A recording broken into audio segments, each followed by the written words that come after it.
Hello everyone in Korea. Thanks for joining in. 워머신은 넷플릭스의 오리지널 영화입니다. 넷플릭스의 오리지널 영화 같은 경우에는 영화관에서 개봉을 하는 경우가 극히 드뭅니다. 아직까지 개봉을 아마 다 못했을 거예요. 왜 그러냐면은 상영관과 넷플릭스 간의 갈등 때문입니다.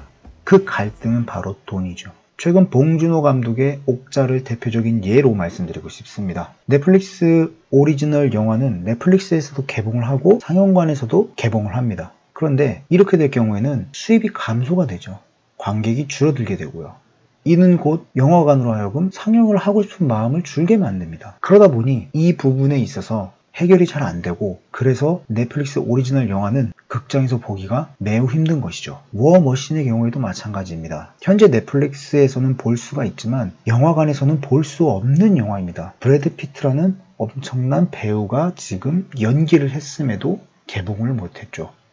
거기다가 제작사는 과거 머니볼이나 빅쇼트를 만들었었던 플랜 B입니다. 그런데 이런 영화가 넷플릭스 오리지널 영화라서 영화관에 개봉을 못했고, 그래서 많은 관심을 받고 있지 못하고 있어서 제가 포인트 리뷰를 만들어 봤습니다. 저는 이 영상에서 크게 5가지 포인트로 영화를 설명하고자 합니다. 먼저 영화 초반에는 맥마흔이라는 인물에 대해서 이야기를 해줍니다. 글렌 맥마흔은 이라크에서 전쟁을 했었던 장군입니다.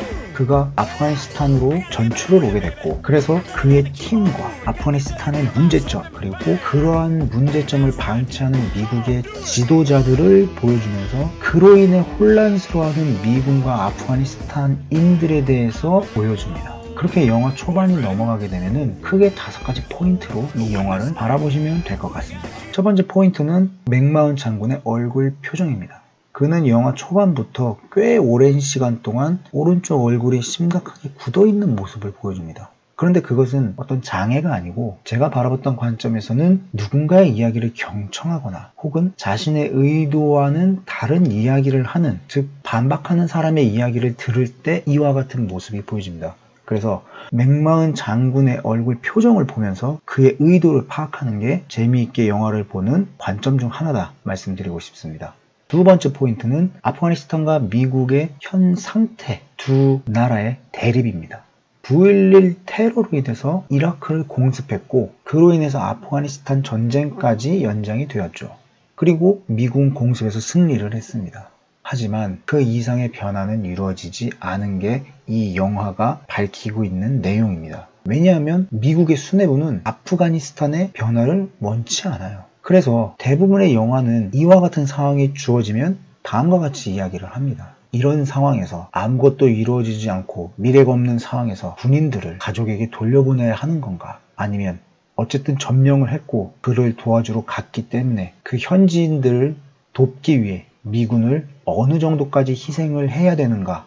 이것을 말해주는데, 그러나 워머신은 다른 형식으로 이 전쟁을 이야기하고 있습니다. 그것은 뭐냐면은 점령군으로서의 미국을 보여주고요. 그 점령군이 아프가니스탄이라는 원래 있었던 사람들을 어떤 식으로 대해야 되는가, 그리고 점령군이 그렇게 대한다고 해서 과연 무엇이 바뀌는가. 이 바뀐다는 건 상황이 들어가기도 하지만 그들이 담고 있는 점령군이 가지고 있는 점령군이라는 이미지, 그것을 없앨 수 있느냐, 이거에 대한 이야기를 하고 있다고 보시면 될 것 같습니다.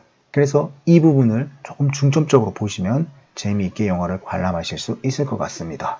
세 번째 포인트는 어떤 장면입니다. 이 장면들을 유심히 보시면 좋은데요. 크게 A, B, C로 나눠서 말씀드릴게요. A는 이탈리아에서 위로 휴가를 다녀온 군인들이 맥마흔 장군에게 질문하는 부분입니다. 이 장면에서 키스 스탠필드라는 배우가 나오게 되는데요. 이 배우 같은 경우는 겟아웃에서도 출연을 했었던 그런 인물입니다. 키스 스탠필드가 콜이라는 이름을 가지고 이 영화에 출연을 하게 됐습니다. 그 콜이라는 인물은 다음과 같은 질문을 맥마흔 장군에게 합니다. 10명 중 몇 명이 나를 죽이려 할 때 나는 그들을 어떻게 대해야 하나요? 내가 지금 해병인데 해병답지 못하게 일을 하고 있고 그렇게 해서 훈장을 받는다고 하면 그럼 나의 정체성은 무엇인가요?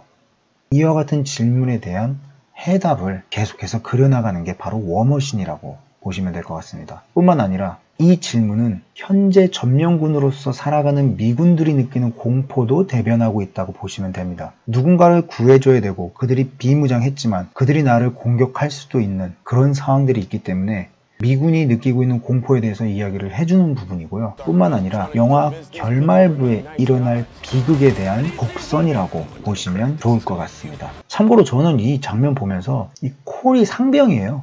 짝대기 3개 상병인데 상병이 장군에게 자신의 의견을 표출하고 그거에 대한 해답을 얻어가는 과정이 굉장히 놀라웠습니다. 우리나라 군대는 그렇지 않거든요. 얼마나 우리나라 군대 문화가 쓰레기인지를 저는 이 장면을 통해서 느끼게 됐어요.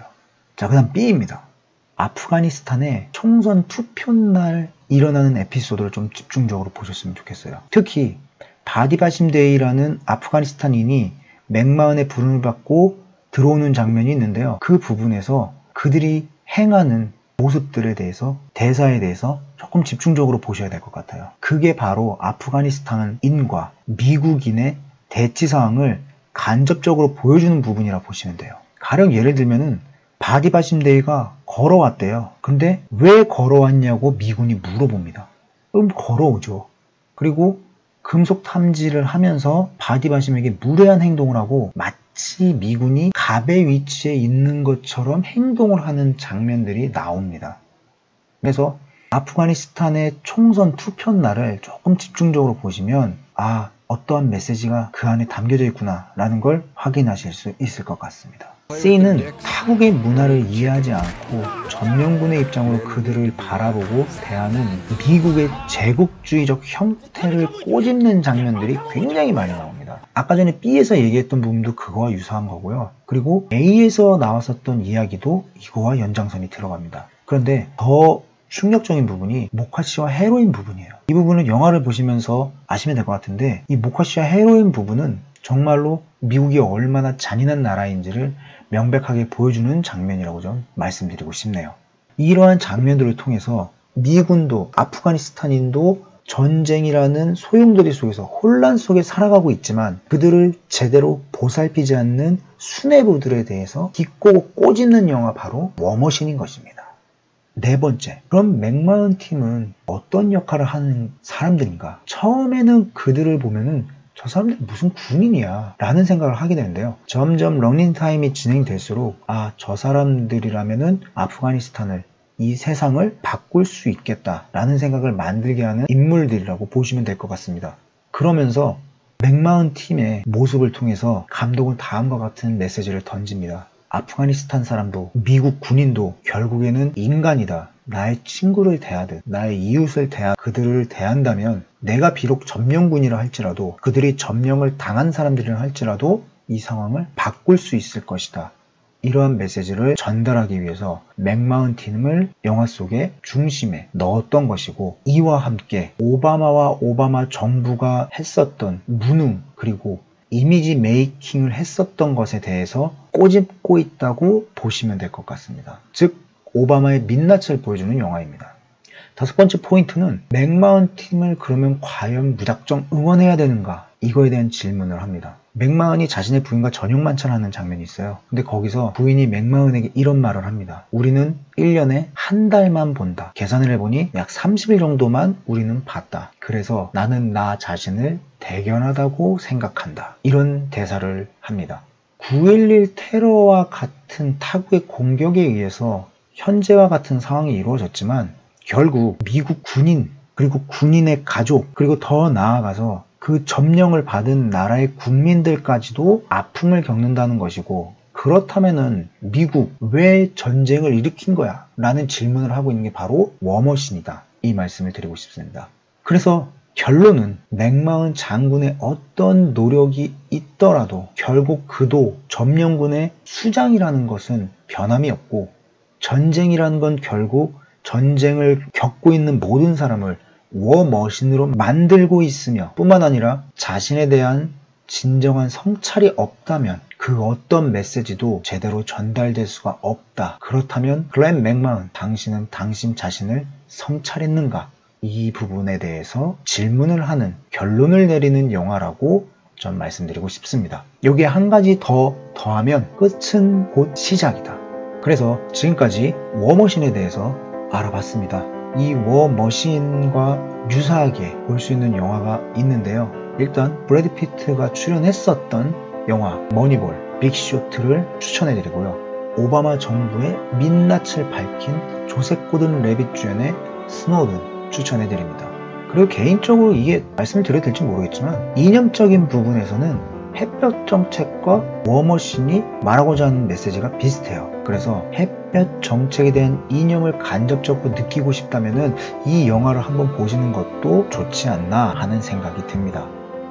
영화에서는 메시지를 연설이나 대사 이런 것들로 많이 표현을 하고 있기 때문에 최대한 집중해서 보시는 걸 추천하고요. 한 번 봤다 그래도 다시 한 번 더 되돌려 보시기를 추천드립니다.